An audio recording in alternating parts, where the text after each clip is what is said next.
ये है दिल्ली दर्पण।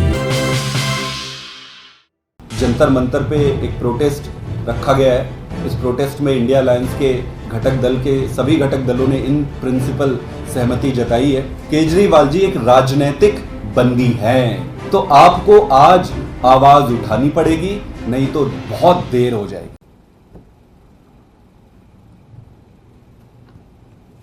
जैसा कि आप सभी को और मेरे ख्याल से पूरे देश को ये मालूम है कि अरविंद केजरीवाल जी एक सीवियर डायबिटिक पेशेंट है और डायबिटीज़ की समस्या लगभग 30 साल से उनके साथ चल रही है। तो जो भी व्यक्ति इस विषय को समझता है उसको ये मालूम होगा कि 30 साल से डायबिटीज़ चलना, सीवियर डायबिटिक होना कितनी बड़ी समस्या होती है। डायबिटीज़ के दो कंडीशन होते हैं, एक तो होता है जब शुगर लेवल बढ़ जाता है और एक होता है शुगर लेवल घट जाता है। तो जब शुगर लेवल बढ़ जाता है उसको हाइपरग्लाइसीमिया कहते हैं और जब शुगर लेवल डाउन हो जाता है उसको कहते हैं हाइपोग्लाइसीमिया। शुगर बढ़ना अपने आप में समस्या तो है ही है, लेकिन जो शुगर लेवल डाउन जो हो जाता है वो बहुत ही डेंजरस कंडीशन होता है। ये ऐसा कंडीशन होता है जिसमें शरीर में अगर ग्लूकोज का लेवल डाउन होता है तो ऑल ऑफ अ सडन व्यक्ति जो है कोमा में जा सकता है। कोमा में जाना मतलब वो तुरंत बेहोश हो जाता है और बेहोश होने के बाद उसके पास कोई अवसर नहीं है कि अपने शुगर लेवल को वो ऊपर करे। और हाइपोग्लाइसीमिया में शुगर लेवल डाउन होने में ये इतना सडन होता है कि जो भी व्यक्ति इस पूरे देश में या दुनिया में उनके घर परिवार में अगर कोई शुगर पेशेंट होंगे, देखे होंगे, वो उनको अनुभव होगा कि तुरंत उनको चक्कर बेहोशी आ जाती है और बेहोशी की हालत में अगर उनको तुरंत रिकवर ना किया जाए तो वो कोमा में चले जाते हैं।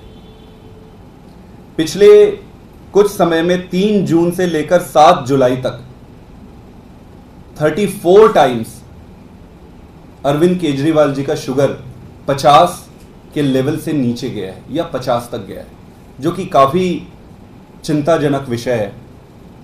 और ये चिंताजनक अगर वो एक व्यक्ति होते तो अलग बात होती। वो इस देश के चुने हुए मुख्यमंत्री, लोकप्रिय मुख्यमंत्री हैं, जिस पर इस देश के आने वाले राजनीतिक भविष्य पर भविष्य टिका हुआ है। ऐसे व्यक्ति जिसको लाखों करोड़ों लोग अपना आदर्श मानते हैं, ऐसे व्यक्ति को इस तरीके से फ्लक्चुएटिंग स्टेट ऑफ शुगर में जेल के अंदर बंदी बनाकर रख दिया जाए, छोड़ दिया जाए, ये बहुत ही गंभीर विषय है। प्रश्न ये है कि सबको समझ आ रहा है, लेकिन भारतीय जनता पार्टी और एलजी साहब को क्यों समझ नहीं आता। एलजी साहब, with due respect in all humility, मैं उनको कहना चाहूंगा कि एलजी साहब, ना तो आपके पास इस विषय में कोई डोमेन एक्सपर्टीज है और ना ही आपका ज्यूरिडिक्शन बनता है। और अगर इन सारी चीजों को आप हटा भी दो तो इंसानियत के नाते भी किसी व्यक्ति के मेडिकल कंडीशन पर इस तरीके की बयानबाजी करना कि केजरीवाल जी अपने शुगर को जानबूझकर कम कर रहे हैं, मैं उनसे पूछना चाहता हूं कि क्या आपको इस विषय के बारे में थोड़ी भी जानकारी है। देखिए, आपका पद बड़ा संवैधानिक है, संवैधानिक गरिमा सबको रखनी पड़ती है। आपसे कहा गया एक एक शब्द महत्वपूर्ण है। आप कह रहे हो कि अरविंद केजरीवाल जानबूझकर अपने शुगर को वो कम करते हैं। कोई भी व्यक्ति जानबूझकर अपना शुगर डाउन नहीं कर सकता, और वो उस स्थिति में, खासकर जब वो कहीं कन्फाइंड है, कहीं जेल में बंद है, अगर शुगर लेवल अचानक नीचे चला जाता है तो वो बेहोश हो सकते हैं, कोई रिकवर नहीं कर सकता। ये कोई ऐसी बीमारी नहीं है कि शुगर लेवल डाउन हो गया तो चलो भाई अस्पताल चलते हैं, ठीक हो जाएंगे और फिर आ जाएंगे। तो इतनी तो समझ मुझे लगता है कि पढ़े लिखे व्यक्ति में होती है। तो फिर एलजी साहब तो संवैधानिक पद पर बैठे हैं। और खासकर भारतीय जनता पार्टी से मैं ये कहना चाहूंगा कि अगर आपको ये बात समझ नहीं आ रही तो किसी पढ़े लिखे व्यक्ति से या डॉक्टर से आप समझिए इस विषय को। आपको ये मालूम ही होगा कि स्पेशल पीएमएलए कोर्ट ने और फिर सुप्रीम कोर्ट ने जिस तरीके का जजमेंट दिया है, और खासकर मैं आपके माध्यम से आपके सभी व्यूअर्स को जो सुन रहे हैं उनको बताना चाहूंगा कि पीएमएलए में बेल ऐसे नहीं मिलता है।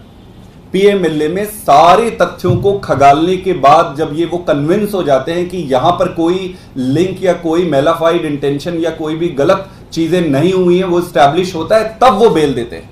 तो स्पेशल पीएमएलए के कोर्ट ने और फिर सुप्रीम कोर्ट ने, दोनों ने स्पष्ट शब्दों में लिखा हुआ है कि यहां पर कोई गड़बड़ियां अभी पाई नहीं गई है और उनको बेल दिया गया। पूरे देश और दुनिया के सामने इतने ब्लेटेंट तरीके से सीबीआई भेजकर उनको फिर गिरफ्तार कर लिया जाता है। भाई, क्या न्याय दिलाना उद्देश्य है? मैं आपसे पूछना चाहता हूं, क्या न्याय दिलाना उद्देश्य है इन एजेंसियों का? अगर एजेंसियों का न्याय दिलाना उद्देश्य नहीं है तो उद्देश्य क्या है? क्या यह आपको स्पष्ट नहीं लग रहा है कि केजरीवाल जी को जबरदस्ती बंद करके उनको प्रताड़ित करना, उनके जान के साथ खिलवाड़ करना, यह बड़ा ऑब्वियस सी चीजें दिख रही है। और मैं आपको बता दूं कि आप इतिहास उठाकर देखेंगे, तानाशाही जो भी रिजाइम रहा है विश्व के किसी भी कोने पर, कोई भी तानाशाही व्यक्ति जब राज करता है तो तानाशाही के एक विशेष स्वभाव में यह होता है कि वो राजनीतिक द्वेष के कारण राजनीतिक बंदी बनाते हैं। तो केजरीवाल जी जेल किसी और कारण से नहीं गए, केजरीवाल जी एक राजनीतिक बंदी हैं और राजनीतिक बंदियों के साथ तानाशाहों की प्रवृत्तियां जग जाहिर है, कुछ भी नया नहीं है। आपको और हमको कई बार लगेगा कि यार ये एग्जेजरेट कर रहा है, एग्जेजरेशन नहीं है, एग्जेजरेशन नहीं है। आप इतिहास उठाकर देख सकते हैं, एक व्यक्ति जो अपने आप में स्वयंभू अपने आप को समझ रहा है, ईश्वर का अवतार समझने लग गया है, उनको लगता है कि मैं ईश्वर का अवतार हूं, अपने आप में वो इतने डूब गए हैं, वो राजनीतिक बंदी बनाकर राजनीतिक द्वेष और बदला ले रहे हैं। तो केजरीवाल जी एक राजनीतिक बंदी है, उनको डराने की कोशिश की जा रही है कि खबरदार अगर हमारे खिलाफ आवाज उठाई तो जेल के अंदर ही रहकर तुम्हारा ग्लूकोज डाउन करा के तुम्हारे साथ कुछ भी करा सकते हैं। उनको डराने की कोशिश की जा रही है, उनके साथ षड्यंत्र किया जा रहा है। पर यह समझने वाली बात है कि यह कोई एक व्यक्ति का मामला नहीं है, यह किसी एक पार्टी का भी मामला नहीं है, यह हमारा मामला नहीं है, यह देश की व्यवस्था का मामला है। अगर इस तरीके से राजनीति होगी तो कोई राजनीति में क्यों आएगा? कोई राजनीतिक दल बनाने की चेष्टा क्यों करेगा? कोई क्यों ही ऐसे इतने बड़े बड़े नेक्सस के खिलाफ लड़ने की चेष्टा करेगा? तो प्रश्न देश की व्यवस्था का है, प्रश्न अरविंद केजरीवाल अकेले का नहीं है, प्रश्न आम आदमी पार्टी का नहीं है, प्रश्न इस देश की व्यवस्था का है। प्रश्न एक तानाशाह के तानाशाही को रोकने का है। इसलिए इंडिया अलायंस के सभी घटक दलों ने इस पर विचार किया, इस पर बात हुई, बात होकर आम सहमति बनी कि प्रश्न किसी एक पार्टी का नहीं है, किसी एक व्यक्ति का नहीं है, देश का है। देश की व्यवस्था को इस तरीके से किसी एक व्यक्ति के मर्जी पे छोड़ के देश को बर्बाद नहीं कर सकते। तो 30 जुलाई को जंतर मंतर पे एक प्रोटेस्ट रखा गया है। इस प्रोटेस्ट में इंडिया अलायंस के घटक दल के सभी घटक दलों ने इन प्रिंसिपल सहमति जताई है। बाकी उनसे बातचीत चल रही है। एग्जैक्ट टाइमिंग इस प्रोटेस्ट का आप लोगों से शेयर कर देंगे आज शाम तक। और मेरा ये मानना है कि देश की जनता से मेरा ये अपील है हाथ जोड़ के कि आप किसी भी राजनीतिक दल के हों, किसी भी पक्ष के हों, किसी भी विपक्ष के हों, किसी भी व्यक्ति का समर्थन करते हो, किसी का समर्थन ना करते हो, लेकिन देश का तो समर्थन करते हैं ना, व्यवस्थाओं का तो समर्थन करते हैं ना। तो अगर आप देश का समर्थन करते हैं, व्यवस्थाओं की निष्पक्षता का समर्थन करते हैं, तो आपको आज आवाज उठानी पड़ेगी, नहीं तो बहुत देर हो जाएगी। और देर होने के बाद आपके पास कोई व्यवस्था नहीं रहेगा, कोई आपके पास उपाय नहीं रहेगा कि आप परिस्थिति को बदल सकें। Thank you. अगर कोई क्वेश्चन है तो आइए। इसमें कांग्रेस भी शामिल होगी आपके 3 जुलाई का जो आप विरोध प्रदर्शन बता रहे हैं? जी बिल्कुल।